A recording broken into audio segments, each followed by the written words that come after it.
Welcome to another Planetary Music Project.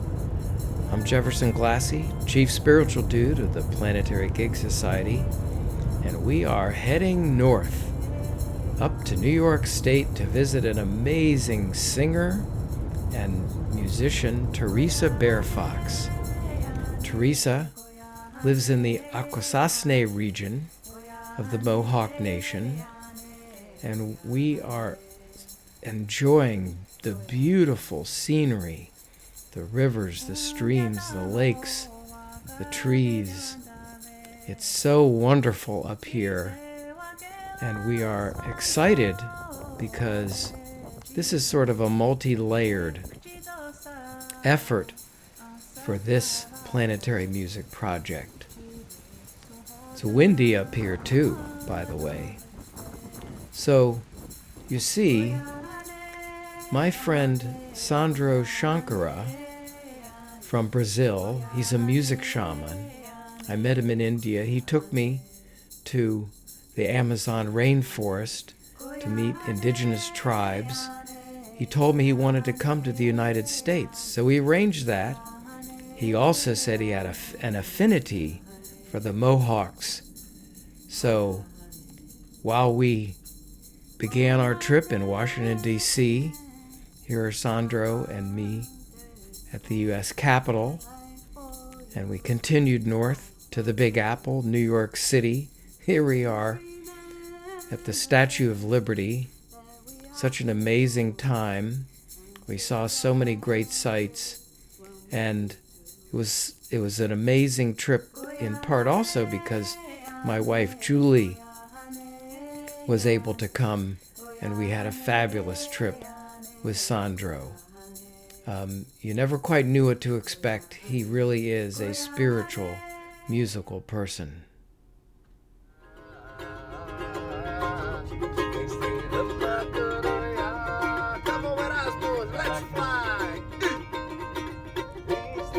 And we're just about to reach Theresa Bear Fox's house, where we're fortunate to all get together, share some conversation, and I was able to have a very interesting interview and discussion with her. Well, so happy that we've been invited into the home of the amazing, famous Theresa Bear Fox. Thank you, Theresa Bear Fox, so much for agreeing to talk with us about music and your culture. And I've seen you sing before in Washington, D.C. at the Native American Museum, and I've watched podcasts of you, and so I'm just so thankful that you allowed us to come here to talk with you. I appreciate it very much. Mm-hmm. You're welcome. Glad to be here with you too. Yeah. Thanks. So, one thing I'm just really interested in is, for one, indigenous people, the Native Americans, and how much gifts they've given to the world, so many things. But from the music perspective, I don't know too much about the history of music here. I don't know too much about it. So I'd like to ask you some things. I mean, first of all, could you just say your lineage or your heritage? How do you, because there's Mohawk and Akwesasne and the Iroquois and Haudenosaunee, and I get a little confused with all the words. So everybody kind of understands. Could you just explain that lineage a little bit, and then we're going to talk about, your singing and singing in the community and what it means to you, etc. So. Okay.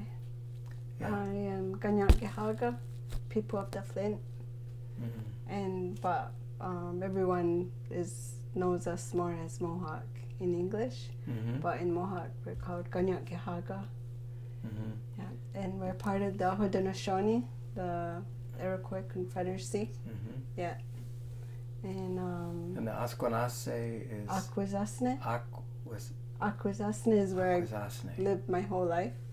Okay, is that different than Mohawk? Is it part of Mohawk? Or? It means home of the place where the partridge drums. Okay. Yeah, and I guess it was like a hunting grounds for our people. Okay. Yeah. So that's how it got that name, Akwesasne. Okay. Because whenever they got close to Akwesasne, they could hear all the partridge like hitting their. Whoa. Yeah. Well, but it it sounded like a bunch of drums going. Yeah. So that's how our home got its name, Akwesasne. Oh, okay, so that's sort of the home of the people who were the Mohawks with the name, who lived in that area. Yes. Okay, that helps a lot for me.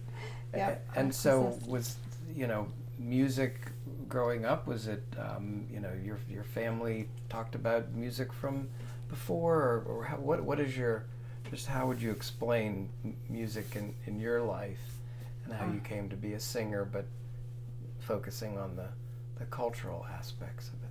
Okay. Well, ever since I was young, I could hear there's 14 in my family. Yeah. There's 8 boys, 6 girls, and I'm the youngest one. And growing up, I always heard my mother, she played piano, and she also played harmonica.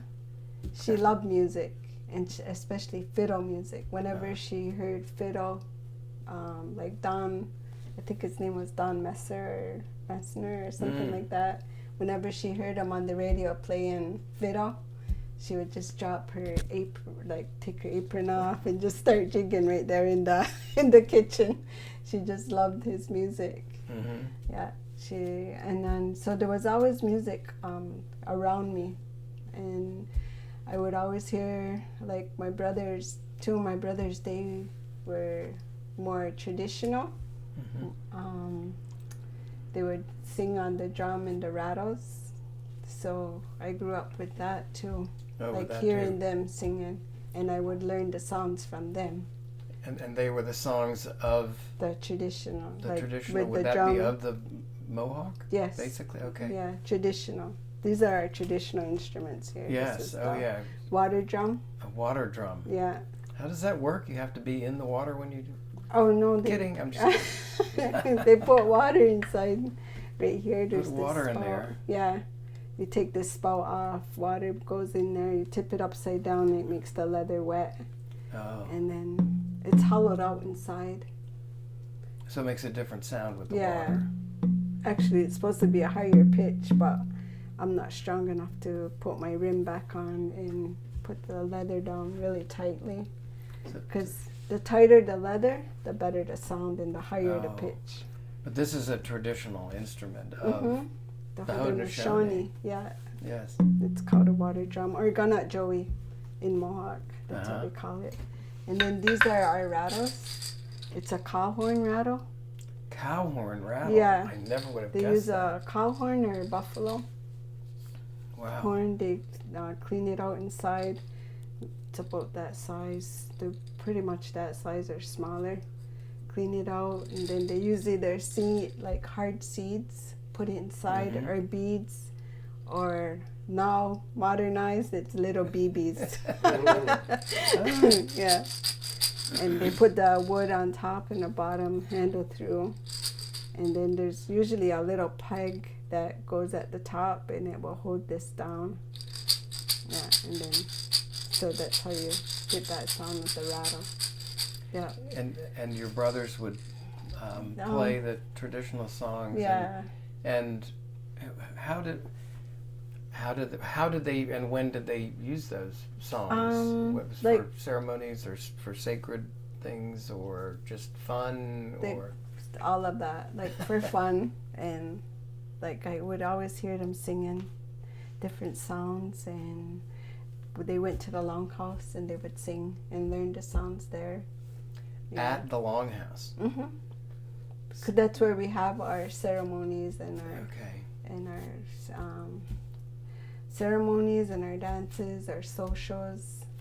That's where. At the longhouse. Well, I know that Haudenosaunee means people at the longhouses, or at least that's what I understood. And I've seen pictures of longhouses, and they could be really big and have many families. But so, was this longhouse where people were staying, or was it a sort of a cultural center? It's like, I could show you that tomorrow. Okay, yeah, okay. Actually, that medicine gathering we're having for I Gotta Sing tomorrow, it's at the longhouse.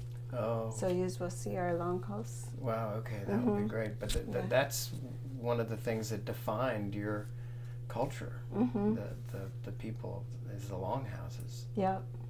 Yeah. And now that's where we hold our ceremonies, funerals sometimes. Yeah. And so then you heard your brothers doing the traditional music. Your mother was a musician and loved music, and so you were the youngest of 14 and became the singer. Yeah, I think so, because I always just loved to sing. And my sisters would have records, different kind of records that I loved. Like Carole King was one of my favorites. Carole King. Yeah. Tapestry. Yeah. And then my brother, he liked Willie Dunn. He's Métis. So he always listened to his, like the history. Like he always sang about history. And so I think that's where I got like my storytelling, you know, how I do sounds and I do it about my life or, you know, in honor of someone or the earth. It's always like that kind of connection. That's very similar to the traditional way that the music was done. Yeah, some of my songs are in Mohawk and some are in English that I write. Did people speak Mohawk in your family growing up and then at the social halls and everywhere? Yeah. Yes? Yeah, it was more, I heard it more when I was younger, not so much now. Oh. Yeah, but both my mother and father spoke the language. Yeah, and because all my brothers, they can speak really well because they were always with my father, and my father barely spoke any English. So they all know how to speak the old language because they were always with him. And then we were home mostly helping my mother in the kitchen and, you know, with the housework and stuff like that. And so she spoke mostly to us in English because at school, some of us were getting punished for speaking the language. So it kind of, like, they were kind of persuading her to not speak so much of the language to us, you know. So when my father did come in and like he spoke to me in the language, I didn't always know what he wanted, what he was saying, and it was so sad because that I didn't learn because I would look to my mother to tell me what he said, you know, like she was my translator. Wow. And then so I grew up with this shame of not knowing my language. So I always wanted to try and learn as much as I could as I grew, you know. And I lost both my parents by the time I was 23. They had both passed away. Sorry. So whenever there was language classes, I would take it, like because I wanted to learn my language. So I did come a long way since I was younger. Yeah. And when the Akwesasne Freedom School formed, that's something I wanted for my kids to learn, like the language. They can at least understand the language. And 3 of my 5 kids are pretty fluent in the language. Like if someone speaks to them in the language, they're able to answer them. Oh, that's good. Yeah. So in terms of the music, I mean, you're an accomplished musician, really, and you have a lot of songs out there, many, you've written many.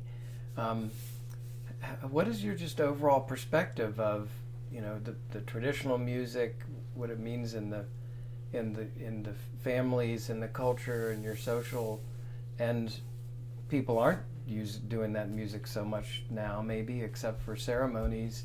So how does that feel? Are there more people? You would be good to play music, the traditional music, or just any thoughts that you have about this? Because I'm just curious as to what you think about the music and in your culture. For myself, I think it's really important to encourage like having a good mind. So when I do write in English, it's mostly like encouraging positivity, like having good messages for the people. That's what I want to encourage.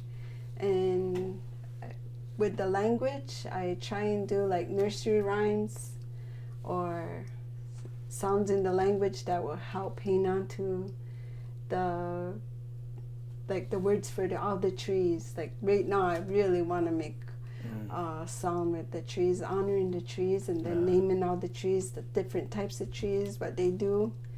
So that's something I want to like work on. I started it. I have a melody. I just need to sit down and work on it more. Yes, I think we all really need the knowledge that you have and that your people had, and we've lost so much, but it's time to remember again somehow for us, and to learn the things we need to learn from you. You know, like I'm trying to learn as much as I can so I can teach it in some way. Yes, you know? That's so nice. Well, so we'll have a little time tomorrow to check out some more things, and maybe we have a little more conversation, or we'll see what will happen. But you know, thanks so much for letting us come into your house and talking a little about this. And I don't know if there's anything else you want to add, but we really appreciate it. I didn't get to tell you who I was. Who you were? Yeah, my Mohawk name. Oh my gosh! Yeah. I'm sorry if I didn't ask that. What is your Mohawk name? My Mohawk name is Gangyokokta. I was named after my grandmother, my mother's mother, and it means I'm at the back of a crowd of people, or I'm at the end of a long line of people. Yeah. Yeah, and the name just fit me because I'm the last one, 14th born in my family. That's right. Yeah. I'm sorry if I didn't let you finish that. I guess I just started talking, but that's I didn't okay. mean to. No, it's that's so okay. nice. That is sort of a traditional thing, as you say who you are and what your name is and that kind of thing. Well, thanks for sharing. And then my clan. Your clan? My clan is Wolf. Wolf Clan. Okay. Yeah, we're matrilineal, so whatever our grandmothers gave to our mothers gave to us, and then we give all our kids that Wolf Clan. It's like something passed on through the moms, through the female lineage. Yes, matrilineal. Yes, I think it's the best way. Yeah. Yeah. So that sounds great. Thank you very much, and for meeting my friend Sandro and my wife Julie. And nice to meet you. You'll see them tomorrow too, and we'll look forward to that. Okay. Thank you so much. I really appreciate welcome. it. I forget the words for the. Just the thank you. Oh, Nyama. Nyama? Yep, that's how you say thank you. Nyama. Thank you. Yeah. Thank you. Yo, that's how you say you're welcome. Yo. Okay. Thank you so much. Okay. You're welcome. Great. So what was really special, Sandro got to meet Theresa, and he brought her a rattle from the Amazon rainforest. And look at that rattle. The picture on it was a wolf.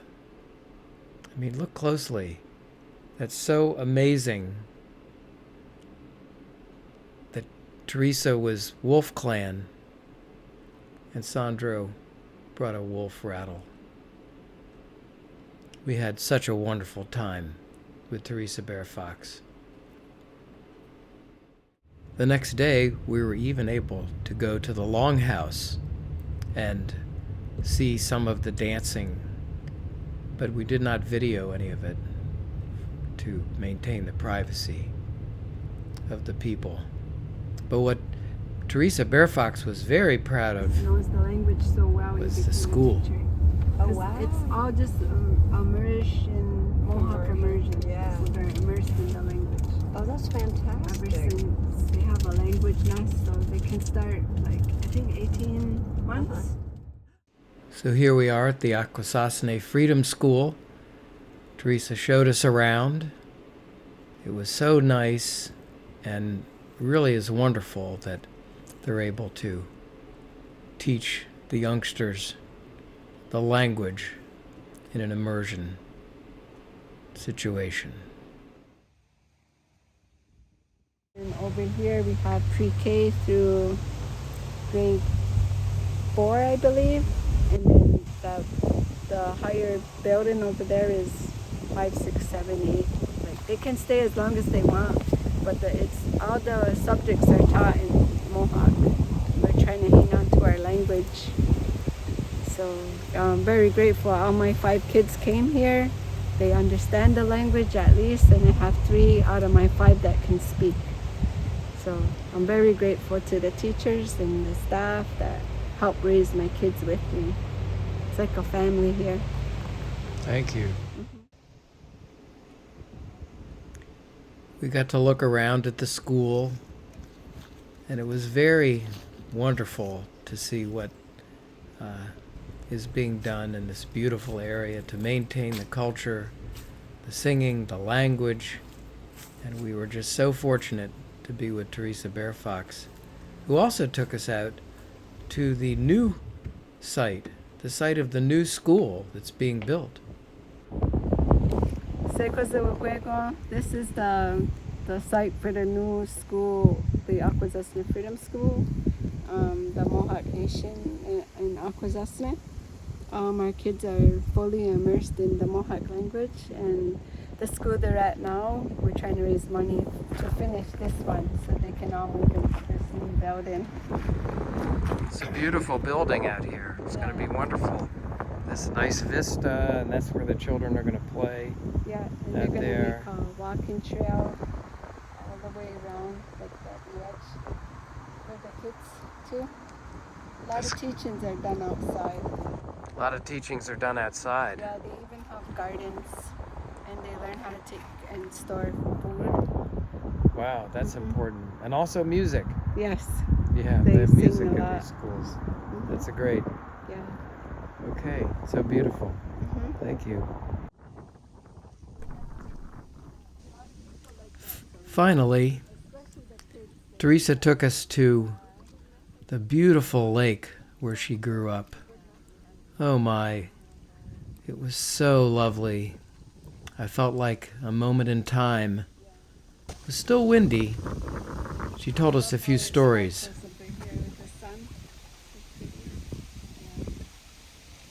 Very special place. Yeah, it is. Very sorry. Yes. Yeah, I'm grateful. Yes. Skating. The kids sometimes Yeah. have hockey games.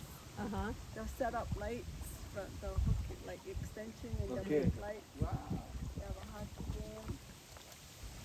I miss it. And also sang us a song. Hello everyone, and I wanted to invite you to my place where I grew up in Akwesasne. This here is the St. Regis River, and I called the river my best friend because whenever I was going through anything, I would just come to the river and talk to the river, giving thanks to the river, giving thanks to everything in life. Like, this is my best friend here. And also I get sounds and melodies. The water helps calm my mind and my heart and my soul, and I'm able to hear melodies, and I've been making sounds with these melodies that come to me. Oh, that's so nice. But there's a sound that I really would like to share, and it's called Rich Girl, because growing up here, I always thought we were rich because our place was the place where everybody came in my family together. So I was so happy every day. So I thought I was rich, but I learned later that we weren't rich with money, but we were rich with love, and that's the most important. Yes. So I try and raise my family with the same kind of concept. Yeah. So I'll share a little bit of the song. When I was a little girl, when I was a little girl, when I was a little girl, I helped my mother with the chores. Then I would go to the river to swim. We'd play tag and swim on a swing. I loved to feel the hot summer heat. Couldn't stand shoes upon my feet. I am the youngest of 14. I am a rich girl, can't you see?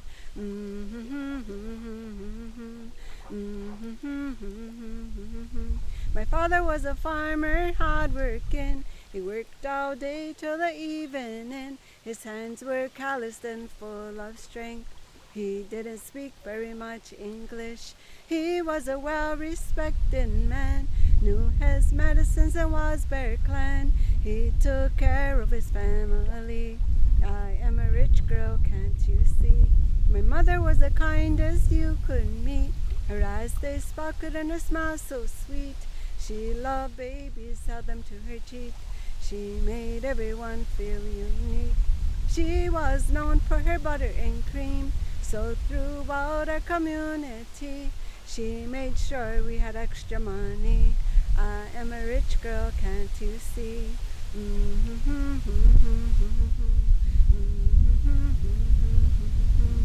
Our house, it was very old.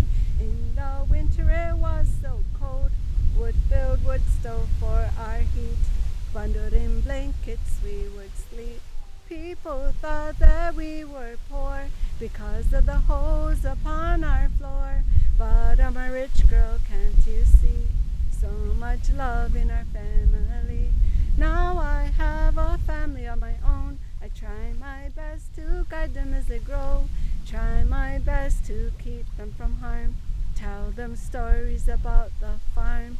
When it's time to turn out the lights, I tell them I love them and good night. Then I hold my husband tight. I know everything is going right. Both my parents have passed away, but I know I'll see them someday. I am grateful for my family. I am a rich girl, can't you see?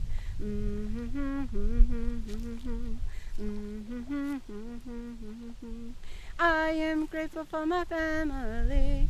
I'm a rich girl, can't you see?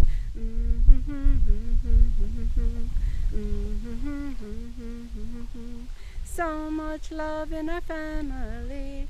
I'm a rich girl, can't you see?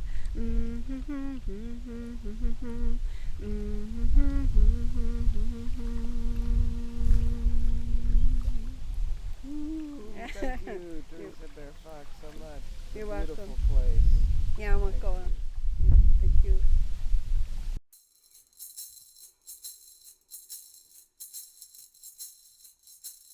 Koyahane, yane, koyahane, yane, koyahane, yane, koyahane, koyahane, koyahane, yane, koyahane, yane, koyahane, yane, koyahane, koyahane.